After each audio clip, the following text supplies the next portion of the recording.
Hey everyone, this is Sam and welcome to my Persona 5 Strikers Advanced Tips.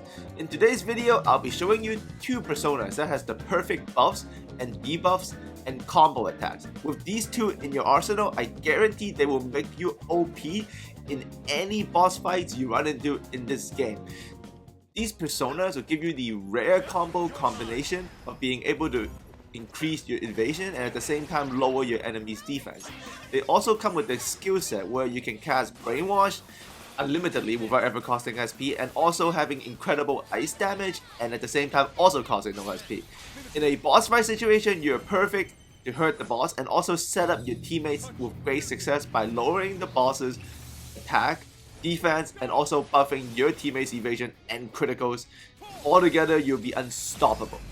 So if you would like to see more Persona builds tutorials on me for Persona 5 Strikers, you can click on the card above or also in the link in the description below to see the playlist of videos I have made for this game all year long. And also please leave a comment, subscribe, and like if you would like to see more Persona tutorials on me with even higher level builds and better combat tips.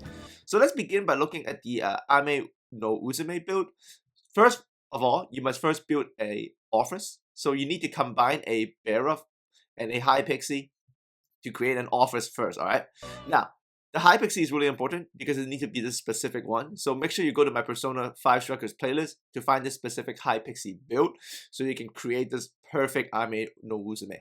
So combine that High Pixie with any Bearov you find and make sure you carry over the skills of Recarm and Soul Thief.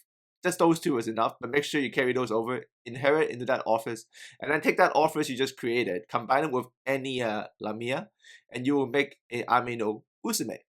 Now, when you make the Ame no Uzume, make sure you inherit the skills Recarm and Dodge Physical. Recarm is really important because Ame no Uzume is essentially actually a healing persona in your arsenal. Grind it all the way up to level 29 and you'll be able to have Diorama, Media, and Divine Grace, which gives you healing buff. So now you can heal your group, heal yourself by a lot, and also revive any enemies that goes down.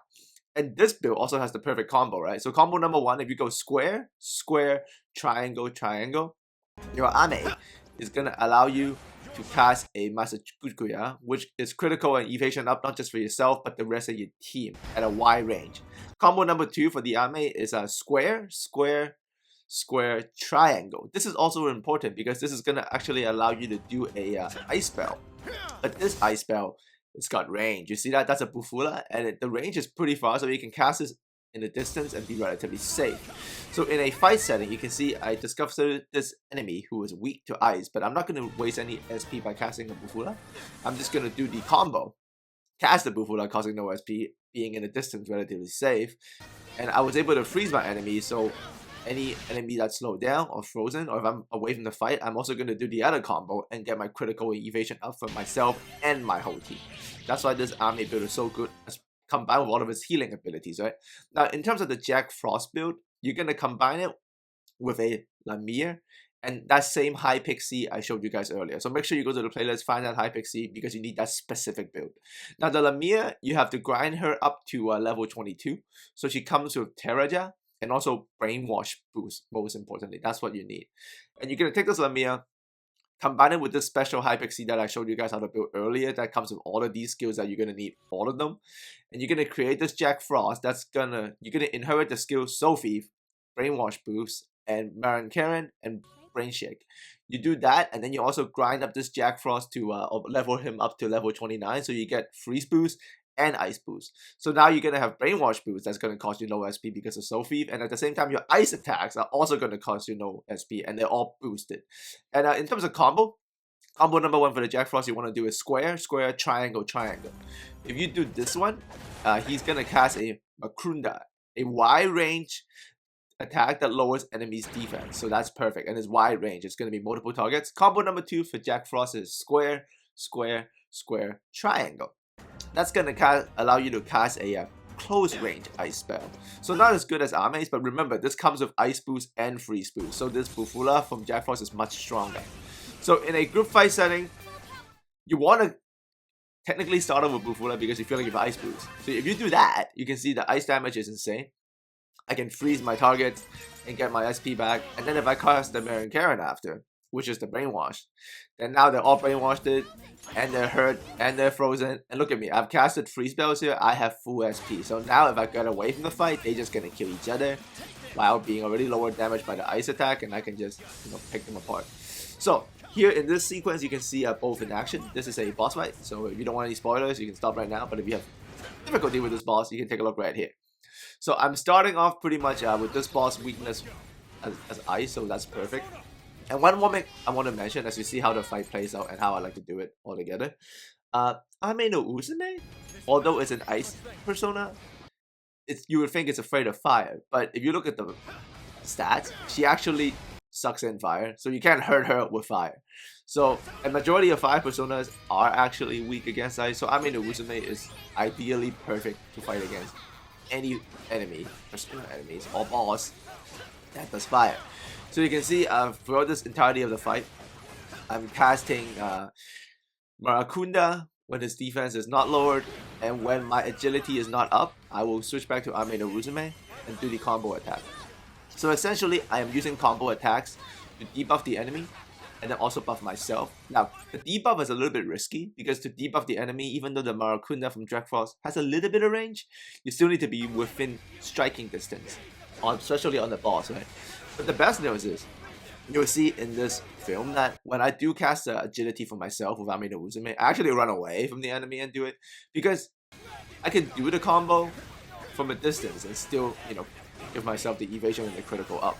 So that's much better, especially you buffing yourself. You don't have to risk doing the combo attack to buff yourself by being extremely close to the enemy where you might get hit. And here you can see Yusuke actually went down for me, but I was able to cast Recon and bring him back. This is a spell that you're likely not going to cast a lot, but when you do need it, it's huge. That's why it's so important to build your personas that way. So the Ame no Uzume comes with the Recon, and also it comes with Divine Grace, so it's, you know, huge for the extra health boost. And as always, right, if you guys been watching my personas videos, it is important to make these personas no matter what level you're at. Obviously, if you're not there yet, this is something you want to look forward to building. But if you are a little bit beyond the level of these two personas, you still have to make them. Because once you make them, they become the blueprint of your future higher level personas.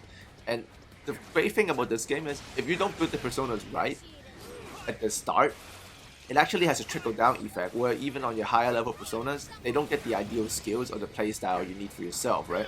So no matter if you're ahead or if you're looking forward to build these personas, that's going to be great for you. It's going to work out great, I guarantee it. But if you're a little bit past these levels, you're still going to make these because they're the perfect blueprints, right?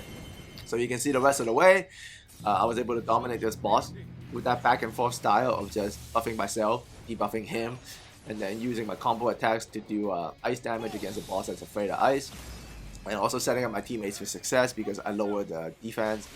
And I can also use my other teammates to lower the offense of the boss, so this boss is completely debuffed in all sense of the word.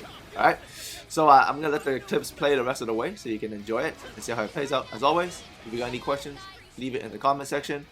And that's all. If you guys enjoyed this, please add me a like, and I'll speak to you guys again very soon.